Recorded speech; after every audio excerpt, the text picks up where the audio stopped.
Hello, I am Ray Libbert, and I'd like to invite you to Innovation and Success. And we'd like to go over why some innovations are successful and why others do fail. We'll give an example of each of those. Our example of a successful innovation actually changed our society. It changed the way we live together. It changed the way we live in communities and in cities. It was outstanding and heralded as one of the best inventions for fighting disease as any vaccine ever created. It also improved the odor around our homes and the bacteria that we deal with each day.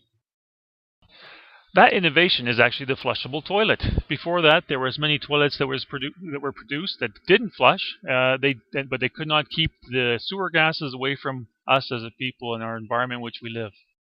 In 1775, Alexander Cummings actually invented the first flushable toilet for Queen Elizabeth I. He was actually the one that patented the first S-trap, and the S-trap is actually still used in our toilets that are produced today. Thomas Crapper in the 1880s actually invented the siphon system, which is actually in most toilets also that are produced today. He also put the flush toilet into production. Him and his company actually installed and produced many flush toilets and throughout Britain in that area. And so why was the flushable toilet so successful?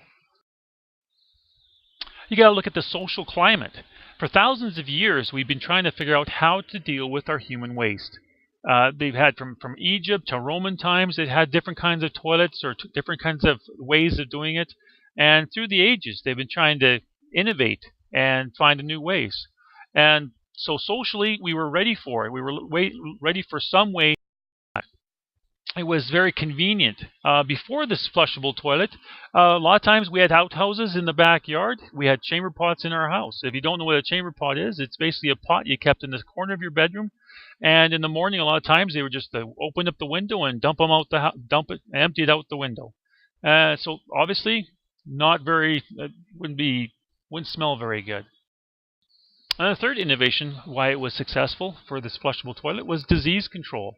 Once the lawmakers, medical experts, inventors, and the public actually realized the difference it makes with diseases and the diseases in the public area, it was heralded as a success for that, and it was promoted and encouraged. Now let's take a minute and look at unsuccessful innovations. This is a supersonic passenger air travel. If you remember the 1960s, there were the moon launch and those things. It was the perfect time for the supersonic air travel, and it was heralded as the dawn of the new age. Only two passenger aircraft ever flew supersonic. It was the Concorde, made in Britain and France, and the Tupolev Tu-144, made in the USSR. The Concorde had its maiden voyage in 1969, even though it didn't actually fly passenger flights until 1974. It was deemed an engineering marvel from NASA. This was the dawn of a new supersonic age. But the last flight of the Concorde was November 26th of 2003.